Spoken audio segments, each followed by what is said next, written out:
Well, I don't know about the meaning crisis, left, right, black, white, or other vices, which Jesus Christ is right, or if we're all saved. From my perspective, our propositions participate procedurally, running in circles. We're in body, we're in the age of decay. Symbolically speaking, the reapers are reaping, them damn egregores are whispering sweetly. We're all NPCs in the belly of the beast. Red pill, blue pill, bread pill, Mars Hill, or DMT, or whatever you feel.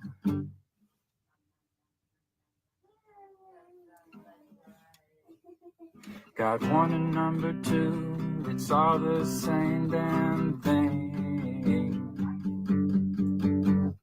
So clean your room, repent on Zoom, ontology for dummies, a bird's eye view.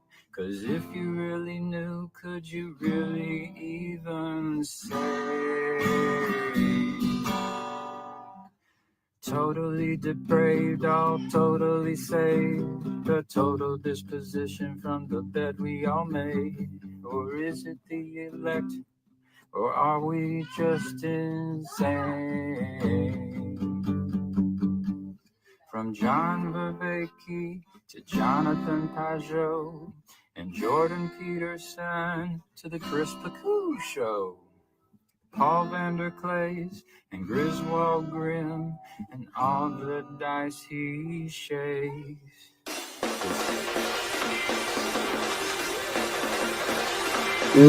LARP! We have the ability to LARP and LARP hard.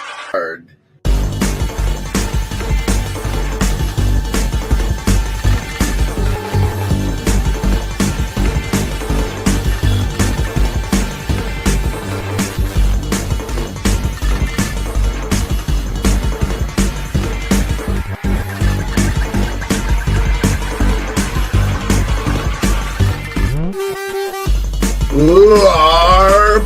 We have the ability to LARP and LARP hard.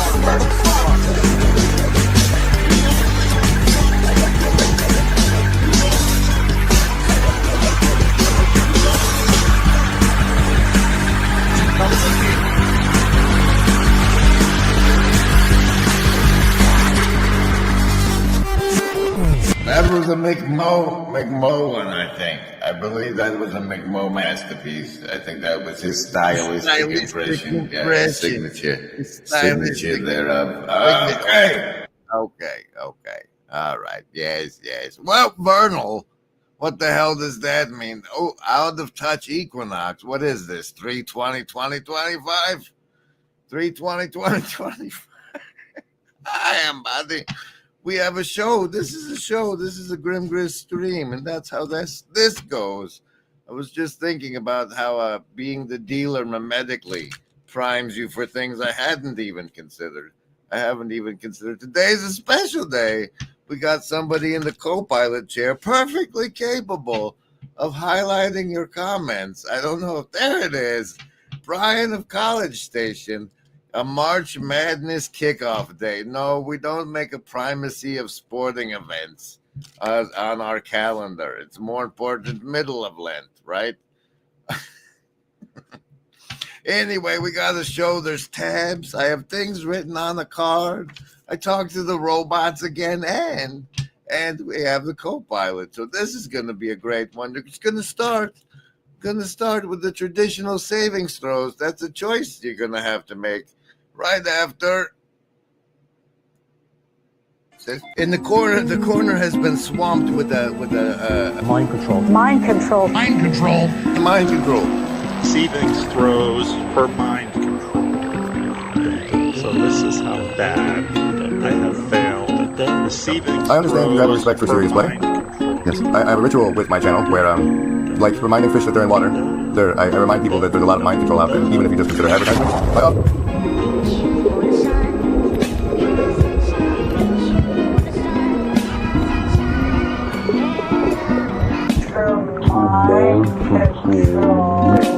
So this is how bad I have failed. I give you a savings throw against the mind control I use against you. So A, you know I'm using it against you, and if it works, I get more points. And B, you get the chance to resist. You base your resistance on your choice between your will to survive, your social networks, your accumulated wisdom, or the power of your heart. Mind control will continue in a moment.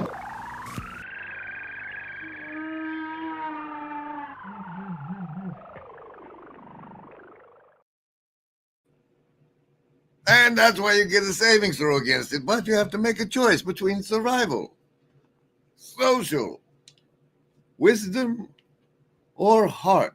If the die you choose comes up a 10 or higher, when I roll it there, if the one you choose comes up 10 or higher, you've made your savings throw half damage.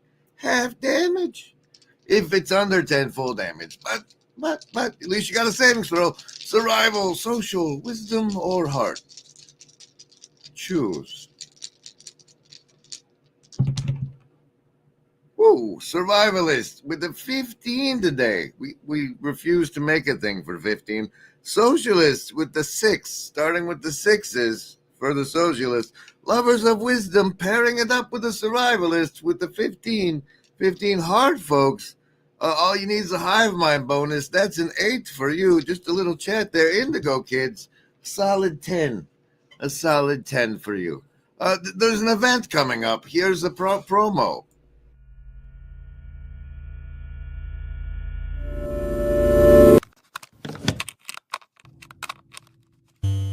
But it's time, I think, now to turn, awaken from the meaning crisis, to the other side of the argument that we need to make.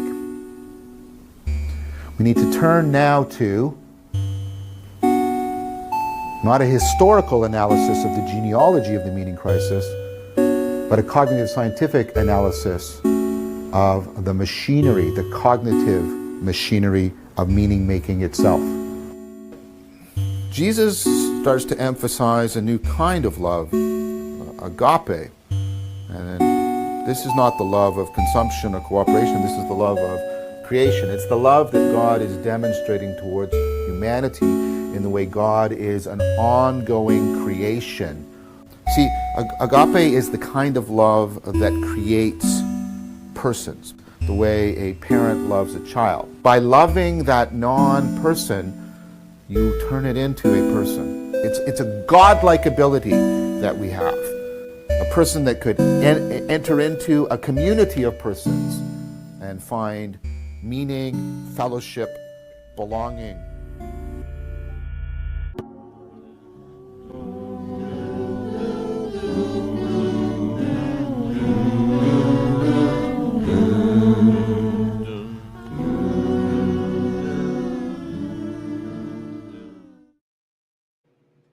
Okay, that's the thing. that's a thing going on now. I for I don't know, perhaps legal reasons, I thought it would be pertinent to show you guys something that's going on. It's going on in the Discord.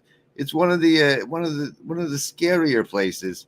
But before we get there, I have to download this image for it real fast. Here, save this somewhere.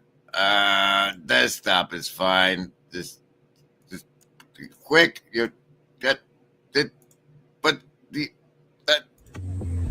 Did you get that on video? No. I'm not. No, that's I'll show you later. Look, the gator obviously.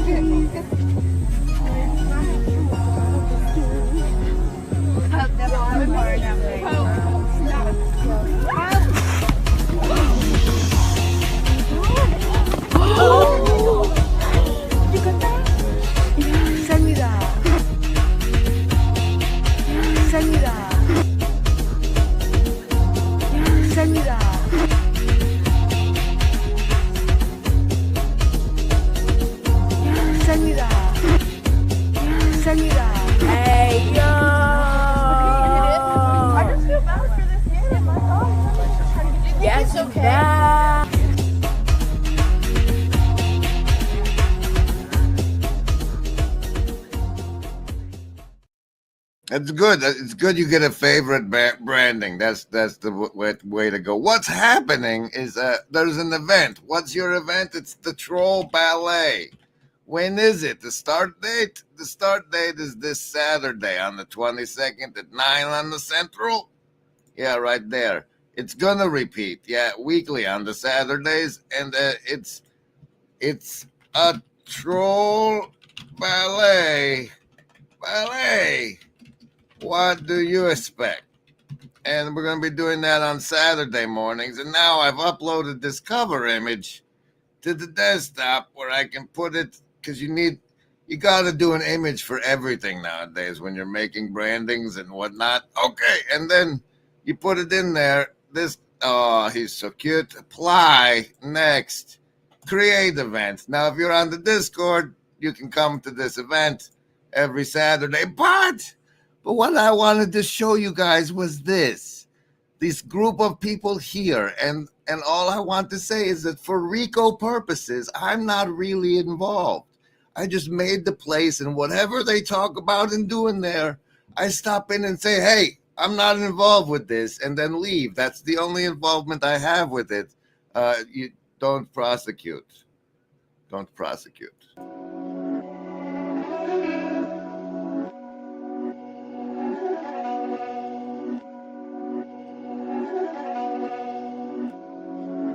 My daddy's making it hurt.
And whoosh. And what you might ask, what is this nefarious Discord place you think of? Well, it's China, and it's Tencent, and it's got robots crawling and feds and everything. It's fun. If you're not there and you don't want to be there, I don't blame you.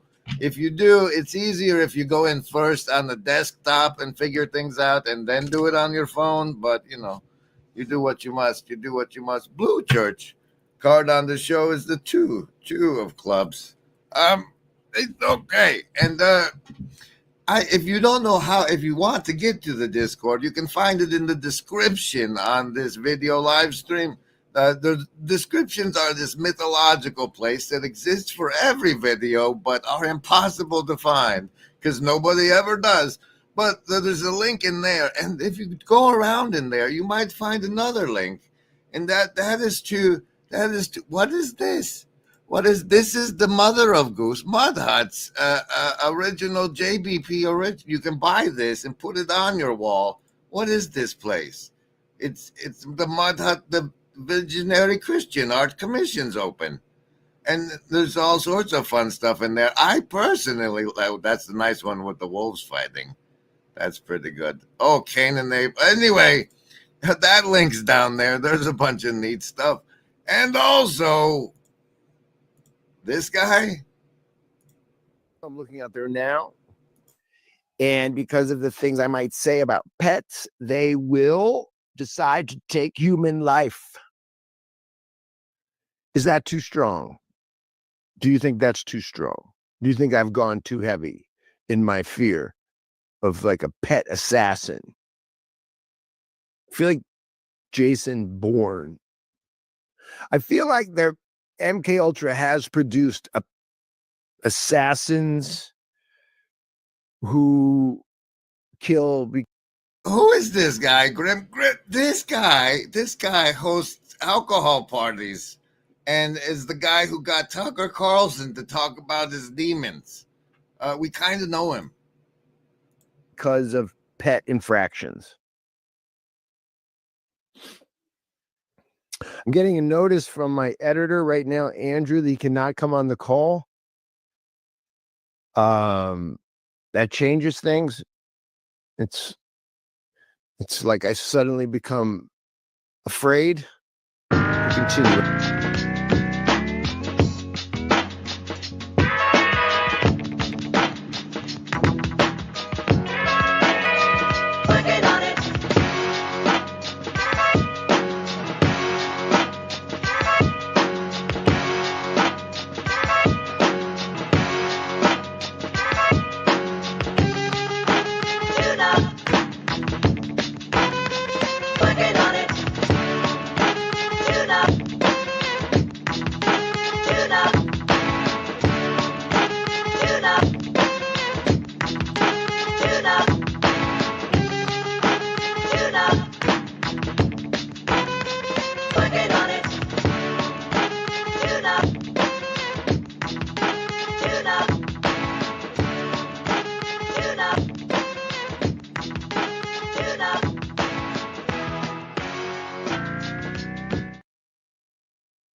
That's right, ladies and gentlemen. It's been a long time, but there it was, your chance to get a +4 to your next stream savings throws by putting a corn emoji in the Hive Mind chat. See, Yoav, good to see you. You're one of our favorites. You're one of our favorites. This is a stream. It's the Out of Touch Equinox vernal stream, and that's because today is supposedly, according to the calendar in the kitchen.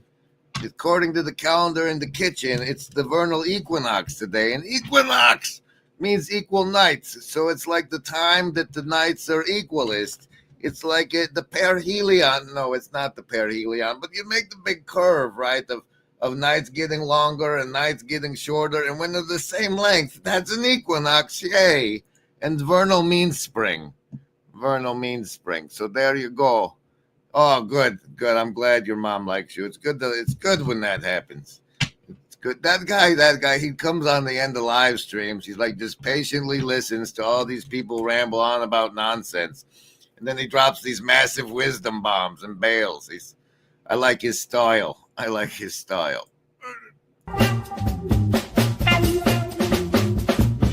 It's a whisper in your ear. Now listen here. Remember, embody, it's all so clear. No hidden strings, no puppeteer. We're by your side, have no fear. I cherish truth. I cherish truth.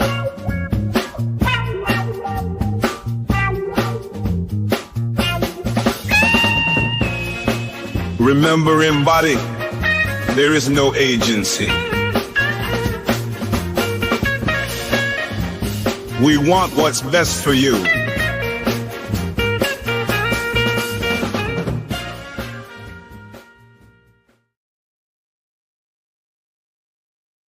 All right, good to see you out there, refugee. I hope everybody's feeling virtually not alone. I know I am. I know I am. Agency deck card of the show is the Queen of Hearts. Go figure. Go figure. So now where were we? Hello, I see the assassins have failed with this John here's heavy things lightly thing. And then we slide over to the fraternal regiment embodying narcissistic sociopathy with this little bit here. When we're treating narcissistic personality disorders, one of the things we know about narcissistic personality disorders is they do not yet have the capacity to love. And with it, they do not have the capacity to experience empathy. What? That is, have the capacity. Things we know about narcissistic personality disorders is they do not yet have the capacity to love. Now, you see this part here, it made me think of this. See, we got this buzzwords or holy words floating around this corner.com.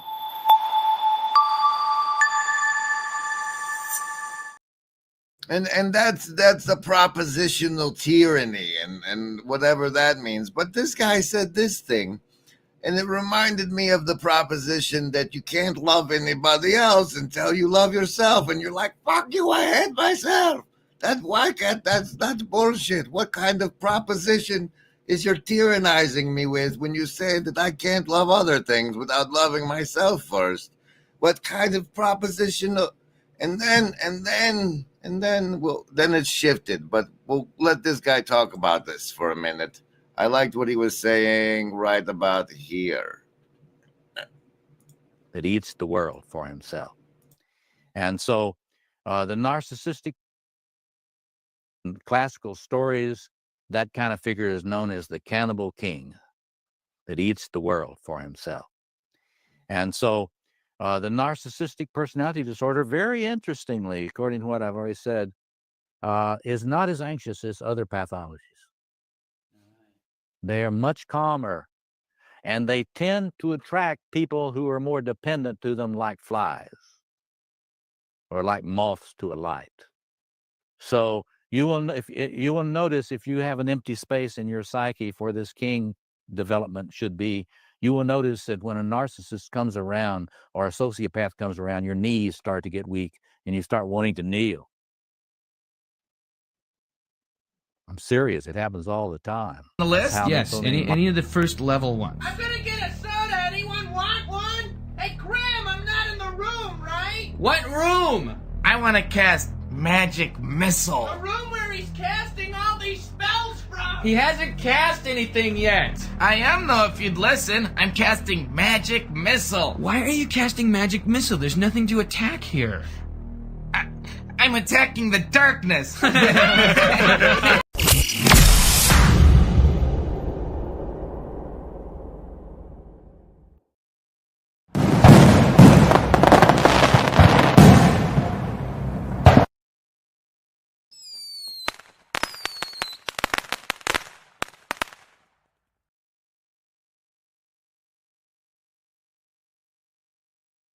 Okay.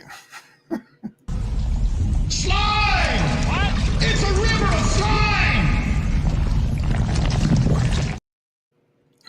Now, in case you don't know, there's a fraternal regiment embodying narcissistic sociopathy who's trying to steal the crown of brotherhood because that makes us the good guys and we win.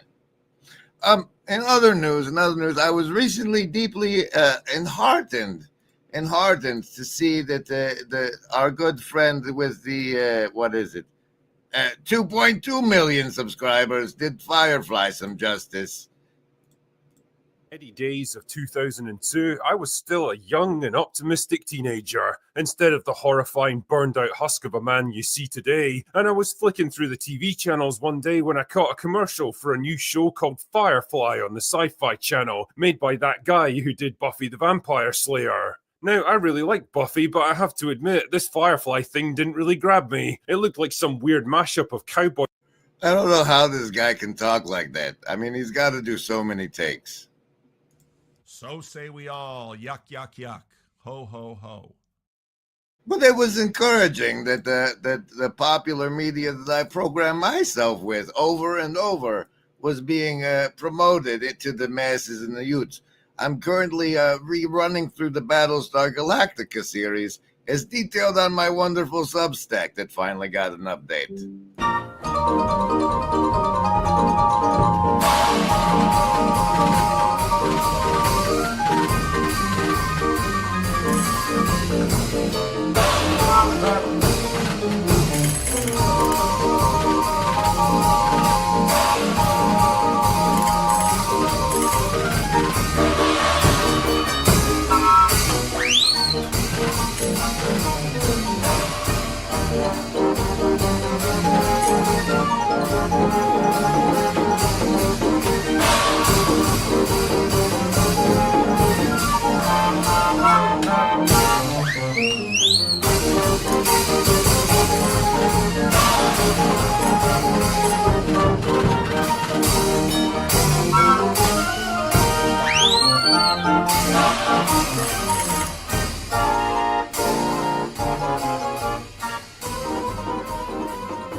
Okay, so there I was thinking about this propositional tyranny thing, and how that the thing that they had said about that proposition itself, and how that was kind of an old wives' tale. Maybe was that what that was? What the hell is an old wives' tale? And so I went to someone who would know that grok thing. And we have with us a special voice of the grok thing. Joy. Wait. Joy. Hi. Buenas. Thanks for running the comment highlighting. That makes my life so much easier. It's an absolute pleasure. Yoav is mentioning fun facts over here concerning moths being not attracted to light, rather.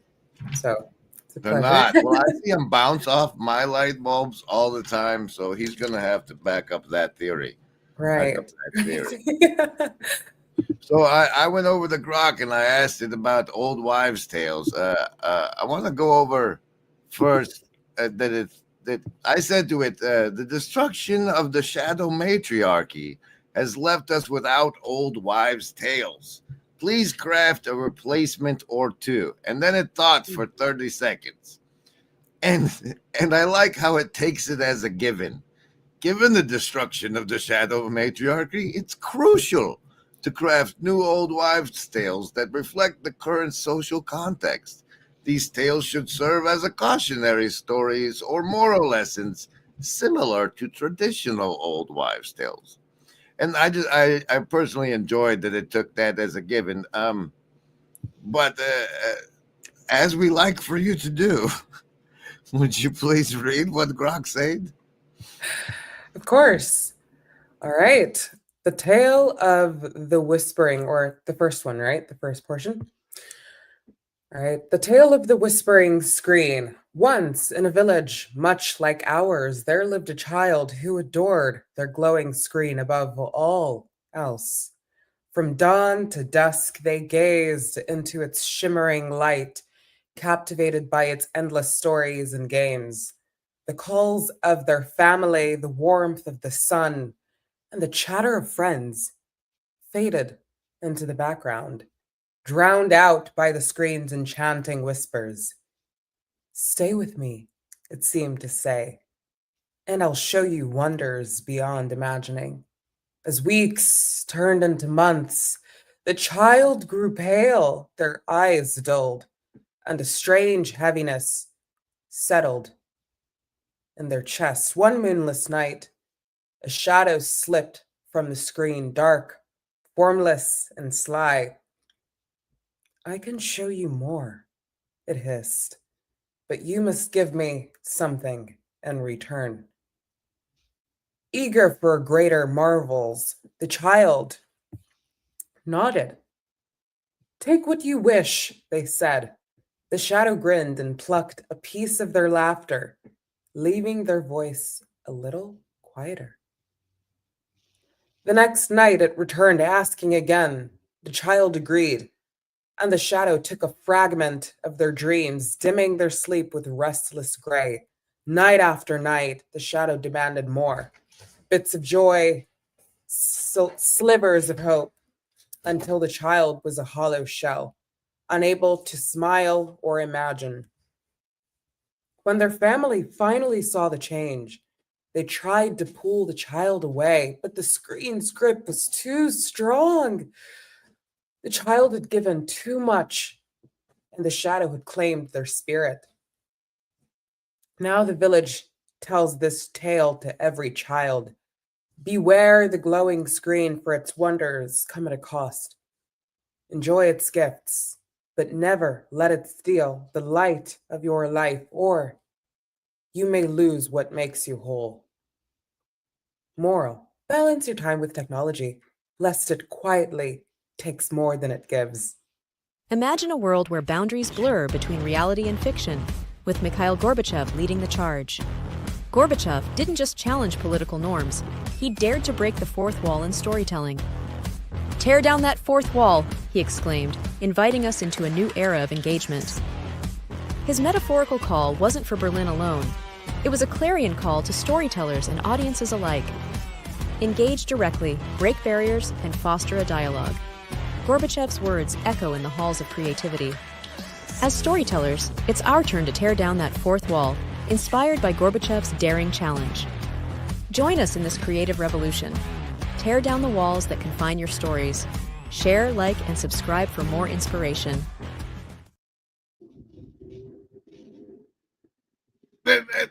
And now your wonderful commentary. Well, I dig something. Oh, thank you, Ups. Welcome, everybody.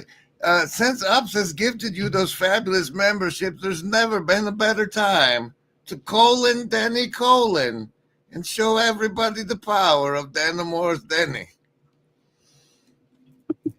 So what did you think about that old wives' tale generated by the glowing screen? That felt very seen, I would say. Very seen. Except for the part where I grew pale. I don't grow pale. But the rest definitely. You found it reflective of actually what happened? Reality? Yeah. Absolutely. There's this phenomenon where time basically speeds up when you are sucked, like Ephrael said, the succubus pattern.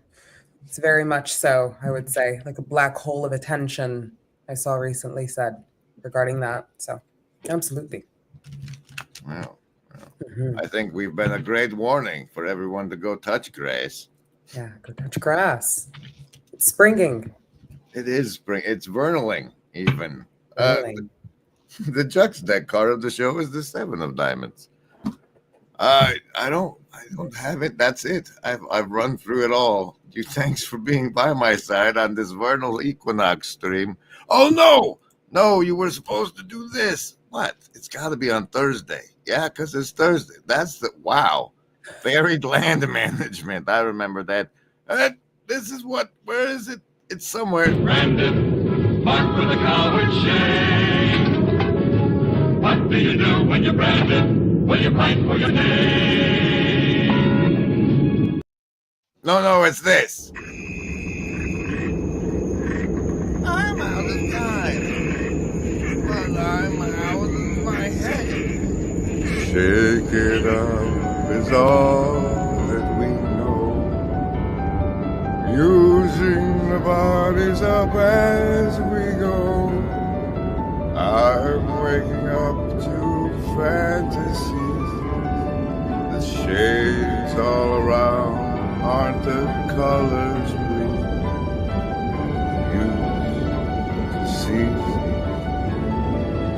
Broken ice still melts in the sun, and times that are broken can often be won again.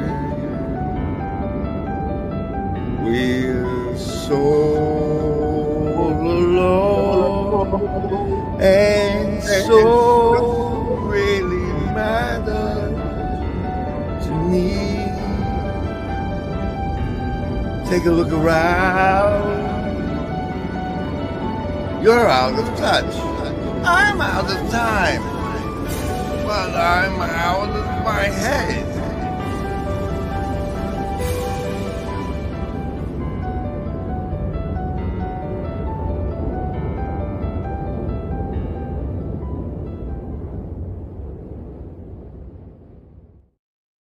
Yeah, and I'm sure he doesn't ever turn that off, F. Oh, but since we're out of touch, we have to do. There it is. The word of the. Oh, look. Vernal. It's a formal adjective. Some adjectives are more formal than others, it turns out. Vernal is a formal one that describes something that relates to or occurs in the spring. Vernal. And then we do. Juggernaut. That's something such as a force, campaign, or movement that is extremely large and powerful and cannot be stopped. Oh. Admonish. If you use that word, I'll admonish. That means to express a warning or disapproval towards them or to urge them to do something. Limerick. That humorous rhyming poem of 5 lines. Limerick. And it. Rife. That's a very common and often, though not always, bad or unpleasant. It also commonly used in the phrase rife with to mean copiously supplied. It's been copiously supplied. Okay, so that means the secret message includes this word. Wait, includes rife. Limerick. Admonish. Juggernaut. And vernal. Can you guess what it is, Joy? I crafted a rife limerick to admonish the vernal juggernaut. You're correct. That's exactly what the secret message was. Thank you, Embody. Is the train even in this one?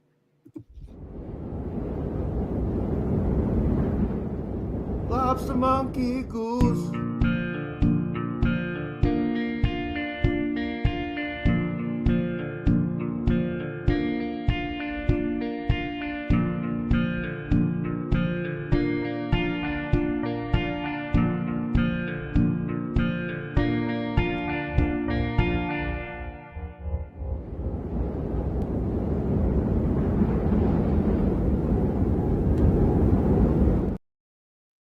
That's right, you vernal juggernauts. We've had enough of you. Mm-hmm.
By the power of the fraternal regiment, I have to see if Cassandra finishes this. There once was a man named Grace, whose hair was addicted to frizz. Oh, come on now. And then she just stopped because here, this is what y'all get.